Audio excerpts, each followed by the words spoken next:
La cécité, un véritable fléau en Afrique qui atteint plus de 6 millions de personnes. Les raisons de cette perte de vue, la cataracte, responsable de 16 millions de cas dans le monde, dont la moitié dans les pays en voie de développement, mais aussi le glaucome ou encore le trachome. On va essayer de comprendre tout ça plus en détail avec Sarah Ayello-Cher, ophtalmologue à l'hôpital des 15-20 à Paris. Bonsoir docteur. Bonsoir. Alors on va commencer par la maladie peut-être la plus répandue, on va dire, la cataracte. Qu'est-ce que c'est la cataracte? La cataracte, en fait, c'est une opacification du cristallin. Le cristallin, c'est la lentille On va voir peut-être l'image derrière vous. C'est la lentille qui est au milieu de l'œil, qui permet de faire focaliser tous les rayons sur la rétine, qui va transmettre les signaux au cerveau par le nerf optique. Et cette opacification se fait avec le temps et avec l'âge. Et donc, c'est la pathologie la plus répandue. Et à ce propos, on va prendre tout de suite une question qui nous vient de Dakar, au Sénégal, celle d'Amara Keïta. À quoi est due l'apparition de la cataracte? Tout simplement, docteur. En règle générale, c'est lié à l'âge. Donc, tout simplement, plus on prend de l'âge, plus le cristallin va s'opacifier. Ça peut être favorisé par une myopie forte ou par des traitements par la cortisone aussi. Et puis chez certains sujets, ça peut venir plutôt aussi à cause d'un traumatisme. Mais la cause la plus fréquente, c'est l'âge. Alors on va continuer avec la question de Mariama So. Est-ce qu'on voit bien tout de suite après une opération de la cataracte? Alors en règle générale, oui. Avec la nouvelle technique de chirurgie par phacoémulsification, avec une micro-incision de quelques millimètres, en règle générale, de quelques heures après, ou en tout cas le lendemain, on voit bien. Mais ça reste limité aux cas les plus simples, entre guillemets, parce que surtout sur le continent africain, on va avoir des cataractes beaucoup plus évoluées, qui vont être plus compliquées à opérer. Donc on peut avoir un œdème de cornée, le petit hublot transparent qui peut souffrir de la chirurgie et devenir œdémateux, donc ça va prendre plus de temps pour la récupération. Ça ne veut pas dire que c'est un échec de la chirurgie, c'est une chirurgie plus difficile, qui va mettre plus de temps à récupérer. L'incision sera plus grosse Et aussi. Parfois, quand c'est très compliqué, on va devoir changer de technique, donc faire une incision plus grande, qui va entraîner une déformation de l'œil, et donc la récupération va être encore plus lente. Est-ce que l'opération de la cataracte est à vie ou Elle est définitive, hein. Normalement, l'implant qu'on peut mettre dans l'œil reste à vie, il est très bien toléré. Et est-ce que la cataracte de l'enfant existe? On en a Oui. entendu parler. Dans quel cas, par exemple? La cataracte de l'enfant existe, c'est la cataracte congénitale. Elle peut être des deux côtés, bilatérale ou unilatérale. Quand elle est des deux côtés, elle peut être totalement cécitante. Donc il faut l'opérer très tôt dans la vie de l'enfant. Et quand elle est unilatérale, elle va être moins cécitante parce que l'autre œil va être normal. Mais justement, le problème, c'est que le cerveau va annuler l'œil cataracté. Et donc, il faut l'opérer aussi très tôt et rééduquer cet œil cataracté très très tôt dans la vie. Et vous disiez aussi hors antenne que la myopie forte peut entraîner... La myopie forte, chez le myope fort, la cataracte va souvent être plus précoce. Voilà. Autre question qui préoccupe les téléspectateurs, le trachome, avec cette question d'Oumar Ndoye, toujours depuis Dakar. Est-ce que je peux devenir aveugle à cause du trachome? Alors, est-ce qu'on peut devenir aveugle, mais surtout, qu'est-ce que le trachome? Le trachome, en fait, c'est une maladie infectieuse liée à une bactérie, le chlamydia trachomatis, qui affecte justement la partie antérieure de l'œil, la conjonctive. C'est la petite peau humide qui tapisse la surface de l'œil. Et au départ, c'est une simple conjonctivite purulente avec du pus. Le problème, c'est qu'il va y avoir des phénomènes cicatriciels qui vont se produire et la paupière va se rétracter. Les cils vont frotter sur l'œil et au final, on va avoir des cicatrices très épaisses qui vont entraîner une cécité par l'opacification de la cornée. Donc c'est une pathologie en effet cécitante. On peut devenir aveugle à cause du trachome. Et donc contagieuse. Et c'est contagieux.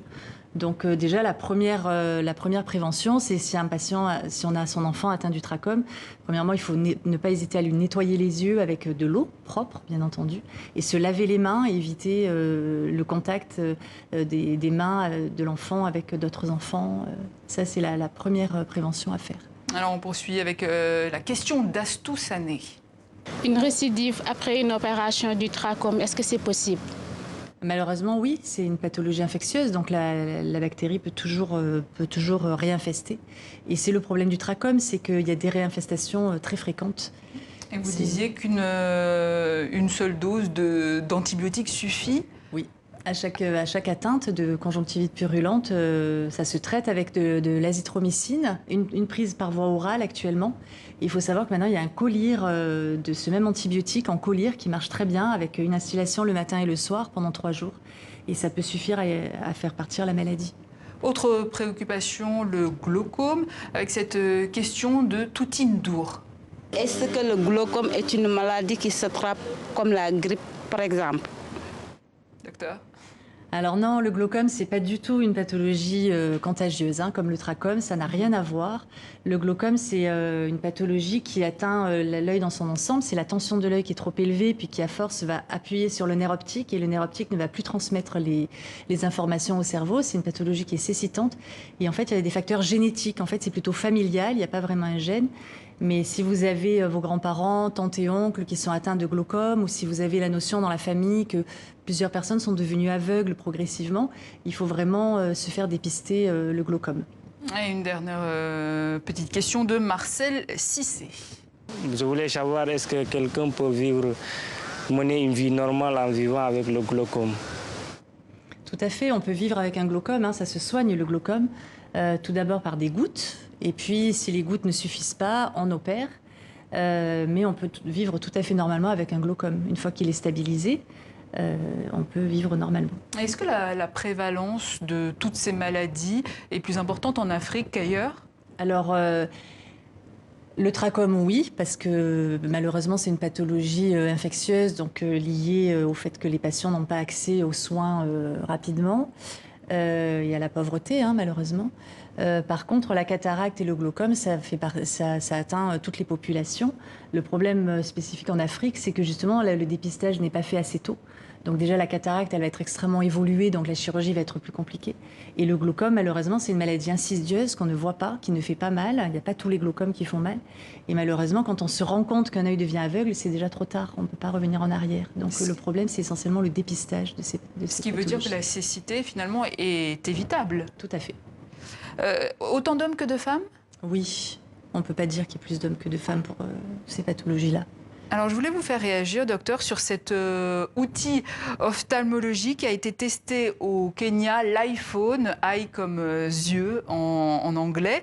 Alors, c'est une technique de diagnostic oculaire, bon marché, évidemment, grâce à un smartphone. Est-ce que vous pensez que les nouvelles technologies peuvent aider en matière de prévention?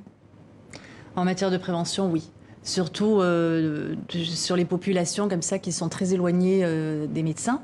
Mais ça ne va pas tout faire, c'est-à-dire que ça reste du dépistage et qu'il ne faudrait pas non plus rassurer faussement les gens.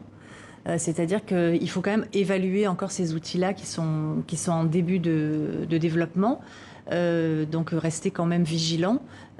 Mais c'est vrai que ça pourrait quand même bien aider à dépister justement, notamment le glaucome, si on arrive à voir la rétine. Si on ne voit pas la rétine, si c'est une simple photo, un médecin de village peut tout à fait faire un diagnostic d'une cataracte évoluée et d'un trachome, c'est pas un problème. Par contre, pour le glaucome, il faut vraiment pouvoir voir la rétine. Sinon, diagnostiquer avec certains smartphones, pas tous évidemment. Exactement.